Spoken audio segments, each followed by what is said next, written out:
Bonjour et bienvenue dans le 34e épisode de Celle qui rêve de devenir écrivain. Celle qui rêve de devenir écrivain, c'est moi, Aurélie Horner, 39 ans, passionnée par l'écriture.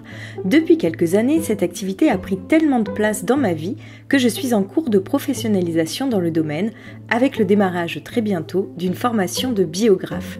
Par ailleurs, et c'est là mon activité principale du moment, j'écris des romans. J'ai 3 projets en cours d'écriture.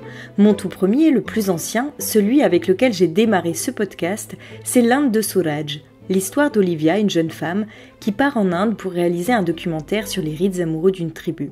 Mon deuxième projet s'intitule provisoirement, et c'est le cas pour tous mes projets en cours d'écriture, essais comiques sur les hommes de ma vie. Il s'agit d'une série de romans autour du parcours amoureux d'une femme de son enfance jusqu'à sa mort. Je travaille actuellement à la rédaction du livre 1 et dans ce cadre-là, j'ai souscrit à un atelier d'écriture dans le cadre duquel je suis accompagnée par une éditrice pour travailler mon texte. Enfin, mon troisième projet est une saga de fantasy. Le concept, un podcast mi-vlog, mi-journal de bord, dans lequel je m'enregistre spontanément pour partager avec vous mon travail, mes réflexions et mes humeurs autour de l'écriture. Dans cet épisode, je vous parle de cet atelier, de liens entre auteurs, de retours critiques, de contexte des années 90, du syndrome de la pièce blanche, de blocage, d'épanouissement, de début de roman, de chapitres, de masterclass, d'addiction, de profondeur, d'écoute, de confiance et de bien d'autres choses. Tout de suite, retour en avril 2023. Bonne écoute à vous. Le jeudi 20 avril 2023, j'ai envoyé un mail à mon groupe avec mon premier chapitre en leur demandant si ils pouvaient me donner des retours. Et donc j'ai eu 2 retours sur 4, ce qui est déjà très bien. Et du coup, ça m'a permis d'avoir mes premiers échanges avec les personnes de mon groupe. Et je pense que de cette manière, ça peut aussi créer des liens. C'est aussi tout l'intérêt de cet atelier, d'être en groupe. Alors, du coup, voilà un petit peu les retours que j'ai eus. Je vais essayer de vous en partager quelques-uns. Une des personnes dit « J'ai lu avec intérêt ton premier chapitre. Déjà, j'ai une excellente idée de la personnalité de ton personnage principal. Comme l'histoire se situe dans un contexte précis, je donnerai quelques indices sur l'année et le lieu où elle se déroule. J'ai aimé la chute de ce premier chapitre. Bon, sauf que la chute qu'elle envisage n'est pas du tout celle sur laquelle je vais rebondir dans le chapitre suivant. Mais en même temps, c'est pas mal. Ça me donne une indication qui est intéressante parce que je ne vais pas orienter l'histoire dans la direction qu'elle attend. Et elle conclut en disant « La lectrice que je suis a bien hâte de lire la suite ». Donc c'est plutôt très positif ces retours. Alors l'idée principale que je retiens, c'est que ça serait bien que je travaille sur le contexte de mon histoire. D'autant plus que j'ai une idée précise du contexte de mon histoire. J'ai envie que ça se passe dans les années 90. Précisément, l'histoire commencerait en 1996 et se terminerait en 1999. Donc c'est une période qui est quand même très claire. Je ne sais pas du tout par contre comment faire passer cette idée-là. Qu'est-ce qui est typique de ces années-là ? Bon, peut-être les cassettes audio, c'est typique un peu de ces années-là. Le Walkman aussi, il me semble. Il faudrait que je voie d'ailleurs à quelle époque il y avait des Walkman. Mais bon, ça peut aussi évoquer, je pense, des années antérieures. Bon, il faut que je réfléchisse à cette question. Et puis pareil, au niveau du lieu, c'est vrai que je ne le précise pas dans ce premier chapitre. Ou alors elle est passée à côté parce qu'il me semble que la lectrice suivante, elle a tout de suite vu que c'était en banlieue parisienne. Parce qu'il me semble que je le dis. C'est plutôt positif, c'est plutôt encourageant. Donc voilà les premiers retours, ceux que je veux partager avec vous. J'ai répondu en disant, en la remerciant déjà pour ses retours, et que j'allais voir comment mieux contextualiser mon texte. Mais je ne sais pas si ça peut apporter quelque chose au lecteur de le savoir, car ça n'influe pas vraiment sur l'histoire. En même temps, ce que je dis, c'est pas tout à fait vrai, puisque la relation entre les personnages va se passer pas à travers des textos, mais à travers des courriers. Et typiquement, c'est plus du tout d'actualité, quoi. Aujourd'hui, je pourrais pas écrire une histoire d'amour entre 2 adolescents qui s'écrivent des lettres. Enfin, ça pourrait exister, mais bon, disons que ça dirait quelque chose sur les personnages. Ça correspond pas aux outils de communication actuels, quoi.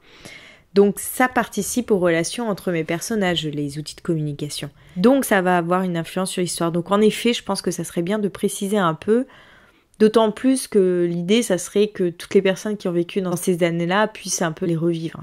Ensuite, l'autre personne a été beaucoup plus précise. Alors, elle me dit « J'ai lu les 7 pages de ton texte. D'abord, bravo, car c'est très chouette, et on a envie de savoir pourquoi. Alors là, je peux pas vous dire, parce que sinon, je vous spoil, même si c'est le début du roman, mais je ne sais pas si je vais le laisser tel quel à cet endroit-là, donc je n'en parle pas. Je trouve que le ton de ta narratrice colle vraiment avec le ton d'une gamine.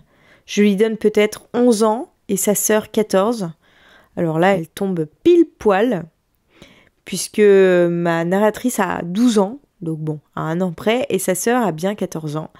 Et elle me demande, suis-je dans le bon âge? Donc en effet, oui. J'ai imaginé des parents bienveillants et une maison de banlieue sympathique avec des fleurs sur les appuis de fenêtre. Donc ça, c'est pas mal, le fait qu'elle ait imaginé ça, parce que ça me donne des idées pour décrire la maison dans laquelle mon personnage habite, ce que je n'ai pas fait. J'ai aussi bien imaginé son école, une école avec une cour de récré au centre et un bâtiment type administratif avec des salles de classe à chaque étage et des couloirs.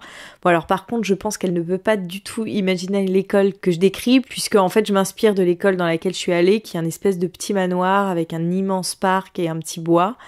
Mais ça, comme ça n'a pas une influence particulière sur l'histoire, je ne vais pas forcément l'indiquer. Je vais juste, au fur et à mesure, on va comprendre que l'école est beaucoup plus grande que ce qu'on pouvait imaginer, à la base. Mais peut-être qu'il faut que je décrive plus, en fait, l'environnement. Parce que je me rends compte que, finalement, je décris très très peu. Je trouve ça difficile de décrire quand le personnage est déjà dans son environnement et que cet environnement est habituel pour lui. Par exemple, dans l'Inde de Soulage, c'était facile pour moi de décrire l'Inde, puisque ça fait partie de son voyage, la découverte du pays. Donc, il faut que j'en parle. C'est même indispensable pour l'histoire. Tandis que là, ma narratrice, elle pense pas à décrire son environnement, puisque c'est hyper courant, mais par contre, il faut que le lecteur, il se sente dans un environnement précis.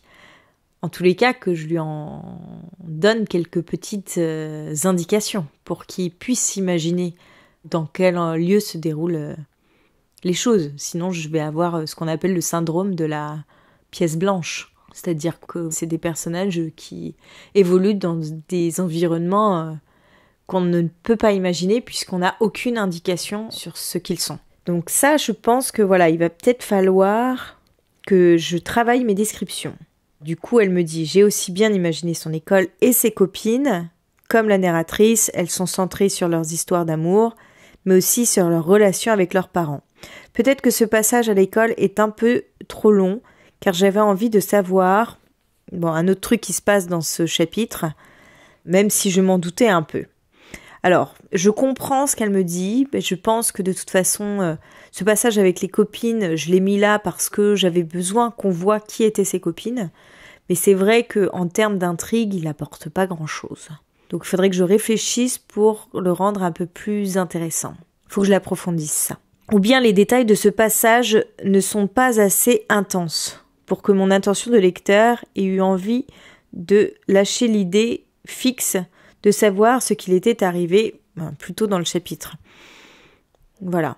Mais ça, c'est hyper perso, je ne sais pas si ce commentaire est juste. Bah si, c'est très juste, ça veut dire quelque chose après, à voir comment je travaille ce passage. Après, elle me dit, peut-être il y a trop de détails sur comment la fillette se sent et pourquoi elle se sent comme ça, car le lecteur fait le travail sans ces détails. Enfin, je crois. Peut-être est-ce ça que tu ressens comme fade. Donc voilà, elle me dit quand même plein de choses sur lesquelles je peux réfléchir. Ça me donne du grain à moudre. Donc c'est ce que j'attendais, ce qui fait que ce matin, j'ai repris quand même l'Inde de Soulage parce que hier, j'ai travaillé sur le chapitre de la cascade, la partie où ils commencent à discuter, qui est un moment clé dans mon histoire. Donc j'ai travaillé dessus, j'ai réfléchi un peu au déroulé des choses, je me suis enregistrée comme je fais à chaque fois que je retravaille sur un chapitre, et ça ne marche toujours pas, j'ai réécouté ce matin, j'ai pris des notes suite à mon écoute. J'ai l'impression qu'en fait, on n'est que dans la discussion, mais qu'on visualise pas du tout mes deux personnages dans leur environnement. D'ailleurs, il n'y a plus aucune description, comme s'il n'y avait plus que eux dans une espèce de bulle blanche où il n'y a plus rien autour. Donc ça ne va pas. Donc je me suis dit, pour travailler ça, je vais décrire cette scène d'un point de vue extérieur, comme s'il y avait un autre personnage qui était là, qui voyait et qui les entendait discuter et qui décrit ce qui se passe entre eux. Comme ça me permettra peut-être d'ajouter un peu plus d'éléments de description, de les resituer dans leur environnement et qu'il n'y ait pas que la description. Surtout que dans la première partie de leur discussion, je ne parle que de leur regard et un petit peu de leur cigarette qu'ils fument. Mais sinon, les seules descriptions que je donne à leur communication, c'est à travers le regard que ça se passe. Sauf que dans une conversation entre deux personnes, il y a les mains qui bougent, il y a la tête qui s'incline d'une certaine façon, il y a le regard aussi, c'est sans doute peut-être le plus important. En tous les cas, moi, quand je discute avec quelqu'un, j'aime regarder mon interlocuteur dans les yeux, et parce que c'est par là que se passe pas mal de choses. Et puis après, il y a aussi le rythme dans le phrasé. Enfin voilà, il y a vraiment énormément de choses que je peux ajouter pour enrichir ce moment. Donc ça, il faut que je retravaille là-dessus. Et dans un deuxième temps, il faudrait aussi que je travaille sur ma narratrice. J'explique un petit peu les ressentis de ma protagoniste. Alors j'ai enlevé des gros blocs de ce point de vue-là, où il y avait des réflexions qu'elle se faisait, etc. Parce que je pensais que ça appartenait plus à l'essai. Donc là déjà, ça allège un peu le texte sans ces blocs-là et j'ai pas l'impression qu'il manque. Mais par contre, à un moment, Suraj lui révèle quelque chose. Et elle dit ce que ça lui fait ressentir. Et ce que ça lui fait ressentir, on peut s'imaginer qu'il y a eu peut-être un traumatisme dans sa vie qui fait qu'aujourd'hui, elle ressent ce genre de choses. Sauf que non seulement c'est pas le cas, mais en plus de ça va avoir aucune incidence sur l'histoire. Donc du coup, je me demande si vraiment cette précision est nécessaire. Certes, j'y tiens parce que j'ai l'impression qu'ainsi on comprendra mieux mon personnage, mais je ne suis pas sûre que ça apporte vraiment quelque chose au roman. Donc ça, c'est pareil, je me demande si je vais pas l'enlever. Donc voilà, il faut que je retravaille cette partie, mais je pense que là, je vais de nouveau laisser reposer. En fait, je suis de nouveau en région parisienne chez mes parents, parce que samedi aura lieu la journée des auteurs, et comme j'aime bien participer à cette journée en présentiel, je viens à chaque fois en région parisienne. Et la journée des auteurs, c'est rattaché à mon atelier Objectif Manuscrit. Franchement, la première journée que j'ai faite, j'appréhendais un peu, parce que je savais pas ce que j'allais trouver sur place, j'ai failli ne pas y aller, et je ne regrette absolument pas d'y être allée, c'était hyper enrichissant, hyper nourrissant. J'ai rencontré que des gens passionnés par l'écriture, avec qui tout de suite les discussions sont fluides, naturelles, puisqu'on a la même passion, on a 10 000 choses à se dire à chaque fois, et puis comme on a pris les mêmes ateliers, en plus on a d'autant plus de choses à partager.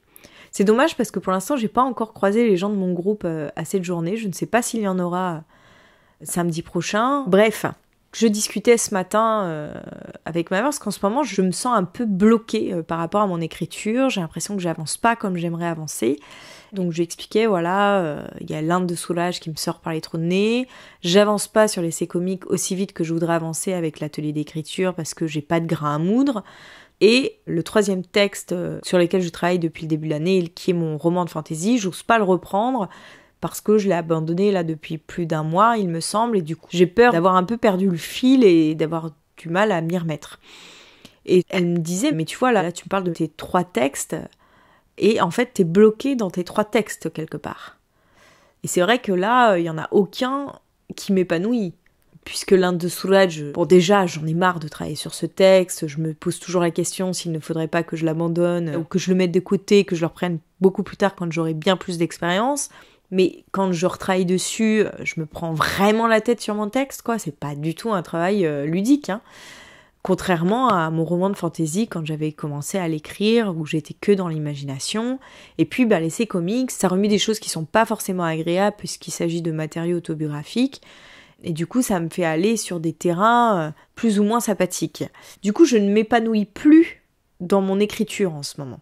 Après cet échange, je me suis dit, mais en fait, je voulais pas reprendre mon roman de fantasy parce que c'est vraiment à l'opposé de l'essai comique. Et puis même le roman de fantasy, j'aimerais vraiment pouvoir plonger dedans.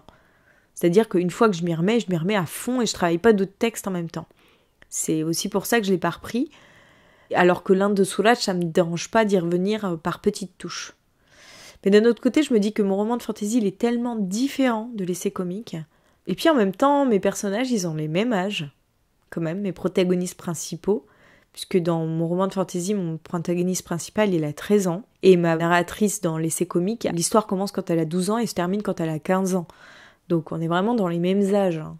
Donc ça pourrait être intéressant, il pourrait y avoir une résonance par rapport à l'âge de mon personnage. Et je me dis que vu que mon roman de fantasy, c'est le texte sur lequel je prenais le plus de plaisir, peut-être que des fois je peux m'offrir des petites bulles d'oxygène avec ce texte quand je suis bloquée sur l'essai comique, plutôt que de revenir sur l'Inde de Soulages qui m'épanouit pas plus que ça.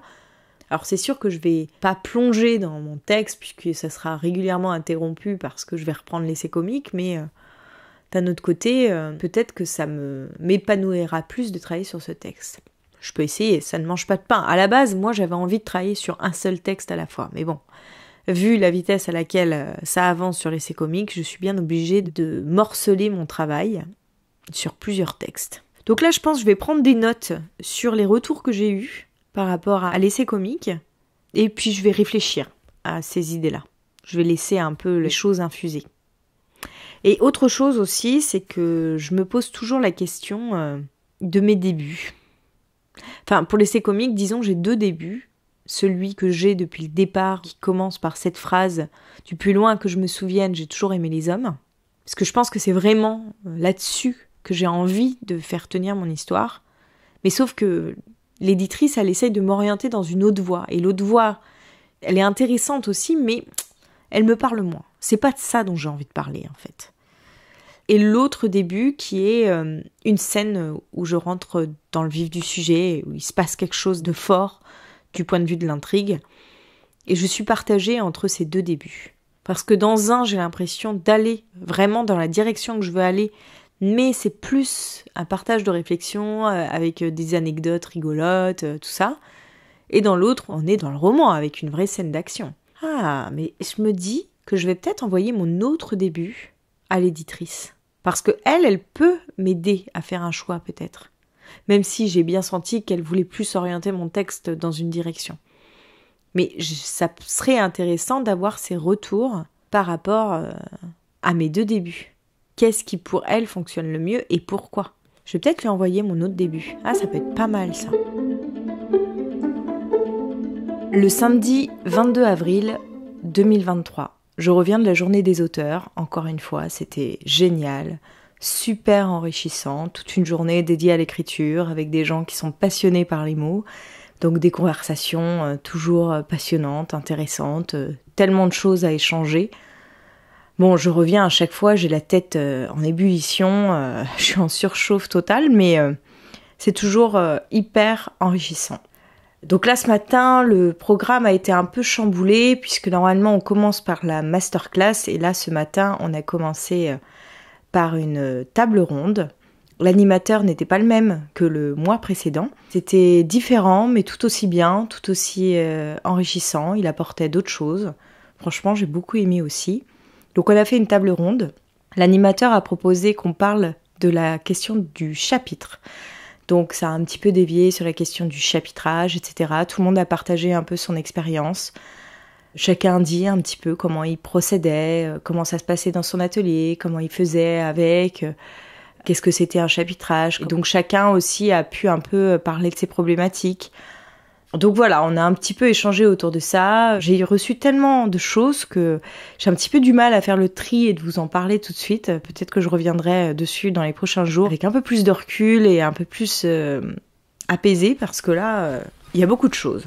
Ensuite, on a une masterclass où le thème c'était, je crois, rester connecté à son texte, quelque chose comme ça. Et j'ai adoré cette masterclass. La personne qui nous a fait la masterclass, elle était passionnante. C'était une autrice qui a travaillé pendant 30 ans, je crois, à France Inter, à recevoir des auteurs du monde entier, à les interviewer, etc. D'ailleurs, ça me donne très envie de retrouver les entretiens qu'elle avait avec eux. Mais bon, bref, son boulot a dû être une source d'enrichissement aussi pour ses livres, pour son travail d'écrivaine. Génial. Elle nous donnait des indications, comment rester à son texte, comment devenir addict à son texte, comment se mettre à écrire et créer, développer une espèce d'addiction à l'écriture. Donc le 3e temps de cette journée, c'était la scène ouverte où chacun pouvait partager un texte et chacun commente. Et ça, c'est pareil, c'est toujours hyper intéressant. J'ai partagé un autre bout de chapitre, toujours de l'Inde de Soulages. J'ai partagé un bout de la scène de discussion à la cascade, le démarrage de la discussion. Et je m'attendais pas du tout au retour que j'ai eu. j'ai senti les gens plutôt très enthousiastes et j'ai quasiment eu aucune critique. En tous les cas, je me rappelle pas des critiques que j'ai reçues où elles m'ont pas parlé, ce qui fait que je les ai pas retenues, mais ils étaient assez... Alors, ça les a fait rire, bon, alors que ce n'était pas drôle.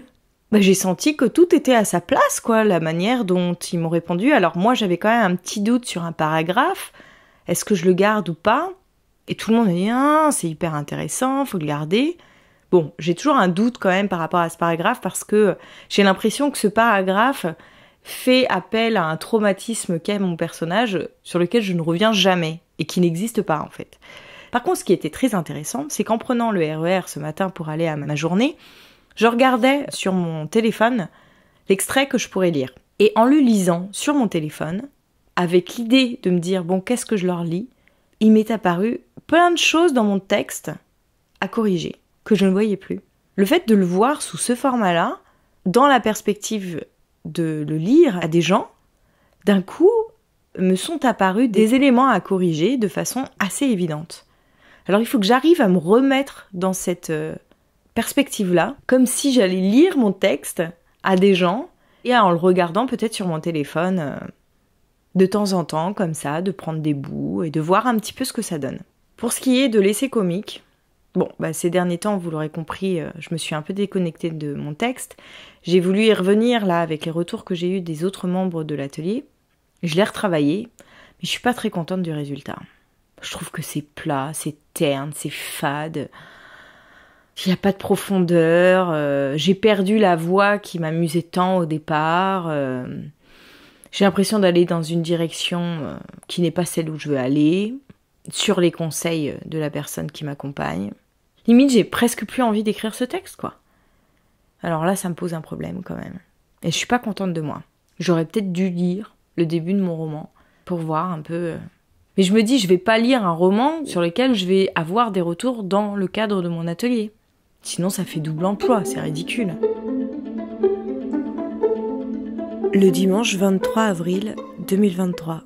Ce matin, j'hésite entre deux textes pour reprendre mon écriture.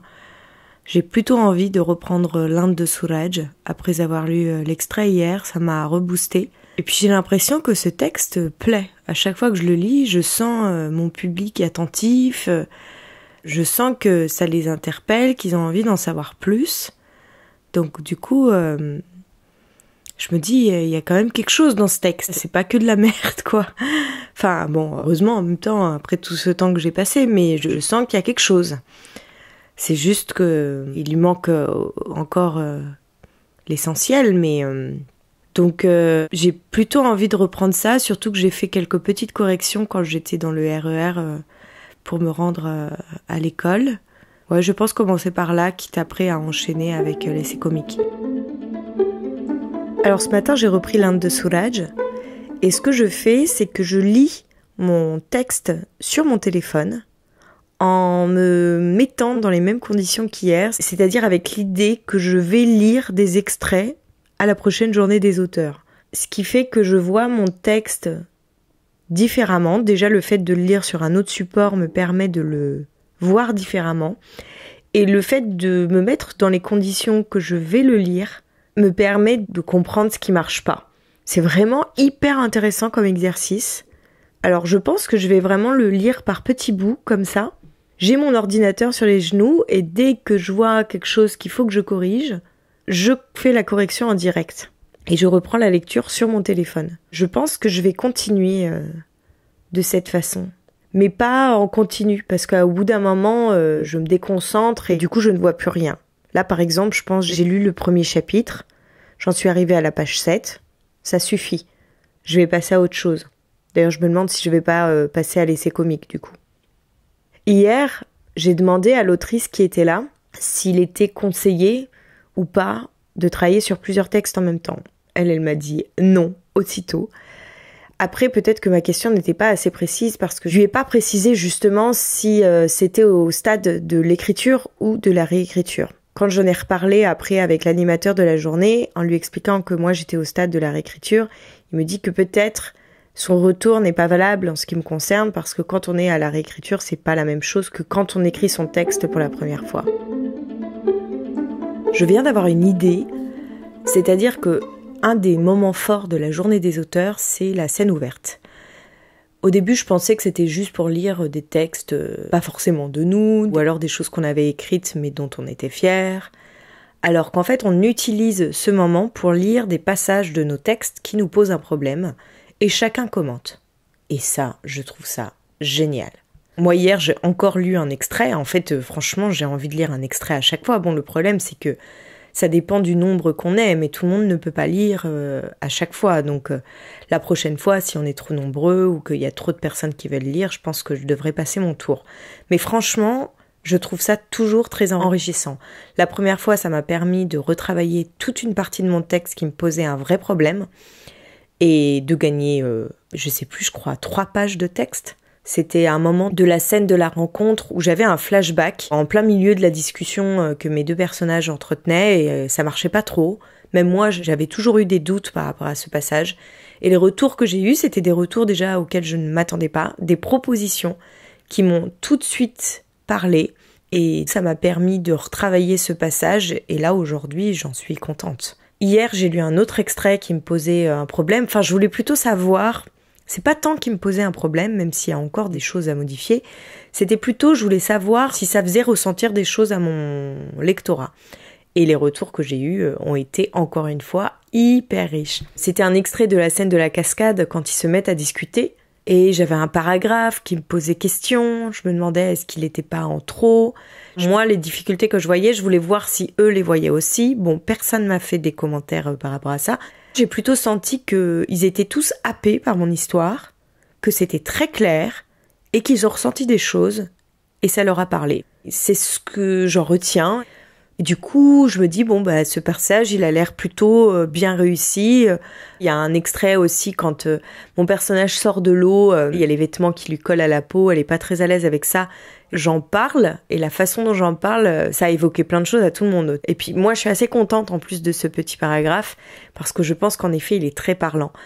C'était d'autres retours, et puis c'était d'autres personnes qui me faisaient des retours, et c'était encore une fois très nourrissant. Donc là, ce que j'ai envie de proposer, c'est... j'ai échangé mon Instagram avec 2 filles de la journée des auteurs, et il y en a une particulièrement avec qui j'ai tout de suite senti un feeling. Alors je sais pas si elle, c'est son cas de son côté, mais j'ai envie de lui proposer qu'on se crée un petit groupe de 4 ou 5 personnes, quitte à ce qu'ils grossissent un peu au fur et à mesure, où on puisse se retrouver de façon hebdomadaire, ça serait pas mal, à la limite même plus souvent, mais ça m'étonnerait que les autres aient le temps. Moi, j'aurais le temps qu'on puisse se retrouver tous les jours, mais je crois que je suis la seule dans ce cas-là, donc je vais pas non plus être trop envahissante, mais au moins une fois par semaine qu'on se retrouve pour chacun lire des passages de nos romans qui nous posent problème et qu'on puisse se commenter les uns les autres. Je vais lui proposer et je vais voir ce qu'elle en pense. Alors elle, en même temps, elle me disait qu'elle était pas trop auditive et en écoutant le texte, elle avait beaucoup de mal à commenter ensuite. Alors peut-être que ça va pas lui convenir. Mais peut-être qu'elle va me faire une autre proposition. Si ça lui parle, elle va peut-être me dire, écoute, moi, ce que je préférerais qu'on fasse, c'est plutôt qu'on s'échange nos textes et puis qu'on se retrouve pour en parler ensemble. Ça peut être une autre façon de faire. Pourquoi pas? C'est vrai que je suis peut-être pas forcément très auditive, mais d'écouter un texte, c'est pas pareil que de le voir écrit. Alors des fois, ça dépend aussi comment c'est lu, parce que des fois, c'est compliqué, en fonction de la personne qui le lit, de s'immerger vraiment dans le texte. Écouter un texte, ça me permet d'entendre plus facilement ce qui marche ou ce qui marche pas. Quand j'écoute des podcasts et que les auteurs lisent des extraits de leurs romans, je sais tout de suite si le roman va me plaire ou non, en fonction de la manière dont il est écrit. L'écoute me permet de synthétiser mieux ce que je pense d'un texte. C'est assez étrange comme sensation. Alors que quand je lis, je vais avoir tendance à me perdre dans les détails. Mais peut-être qu'on peut faire un mix entre ceux qui sont visuels et auditifs. Je vais voir, je vais lui proposer ça. Bon, peut-être ça va pas lui parler, peut-être qu'elle a pas du tout le temps.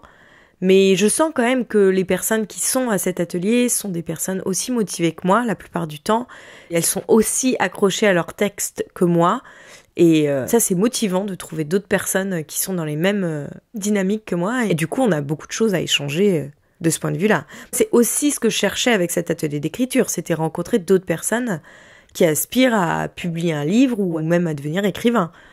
Et là, pour l'instant, alors même si les liens mettent du temps à se créer, c'est normal, pour l'instant, je suis plutôt contente des discussions et des échanges que j'ai lors de ces journées des auteurs. Le but, c'est qu'après, on puisse garder des liens, on puisse échanger nos textes, on puisse se commenter les uns les autres, on puisse faire des bêta-lectures les uns les autres. C'est quand même pas pareil de faire lire son texte à quelqu'un qui écrit, il me semble, parce que pour le moment, j'ai pas tellement eu l'occasion de tester, que de faire lire son texte à quelqu'un qui n'écrit pas. Même si c'est quelqu'un qui est relié à la littérature. Enfin, moi, j'ai fait les expériences. Pour l'instant, je l'ai encore jamais fait lire à quelqu'un qui écrit aussi sérieusement que moi, on va dire. Et quand je vois les retours que j'ai lors de ces scènes ouvertes, clairement, c'est pas les mêmes que j'ai pu avoir lorsque j'ai fait lire mon manuscrit. Même si les retours que j'ai eus ont apporté à chaque fois énormément de choses. Mais ça va encore plus loin quand ce sont des gens qui écrivent. Il me semble. Alors peut-être que c'est parce que c'est juste sur des extraits. Puis une autre chose aussi que je voulais ajouter, c'est que le fait de lire l'Inde de Suraj à la journée des auteurs me redonne confiance en mon texte. En moi et en mon texte. Parce que je sens qu'il y a de l'intérêt. Je sens que les gens sont intrigués. Je sens que ça leur parle. Parce qu'au-delà des commentaires qu'on reçoit, on peut un peu ressentir l'atmosphère. C'était très parlant hier. On a été nombreux à lire des textes et notamment une où on s'est un peu perdu. Eh bien, on avait tendance à bouger, à se racler la gorge. Je sentais l'ambiance que tout le monde avait un peu décroché parce que le texte était trop chargé, il partait trop dans tous les sens, on savait plus trop où on voulait aller. Et donc du coup, il y a une atmosphère qui se dégage à la lecture d'un texte. Et cette atmosphère-là permet de voir l'effet qu'a notre texte. Et ça, c'est génial. Alors, je sais pas si en distanciel, j'aurai les mêmes impressions. Ça sera sans doute différent. Mais ça peut être intéressant de commencer. Et puis, si on voit que ça nous apporte rien aux uns et aux autres, on n'est pas obligé de persévérer. Mais ça sera intéressant de tester quand même. C'est tout pour aujourd'hui, on se retrouve dès la semaine prochaine, même jour, même lieu, même heure, vendredi à 18h sur votre plateforme de podcast préférée. Si vous avez aimé cet épisode, n'hésitez pas à le partager autour de vous et à laisser des commentaires ou des étoiles sur les plateformes qui le permettent. Vous pouvez également me le dire et m'envoyer un message via Instagram, @AureliaHorner. Toutes les références sont dans la description de l'épisode. Et si vous avez des problématiques d'écriture, des conseils à partager ou que vous avez tout simplement envie de venir discuter avec moi, je serai ravie d'échanger avec vous. Un grand merci pour votre écoute, bonne semaine à vous et à très vite.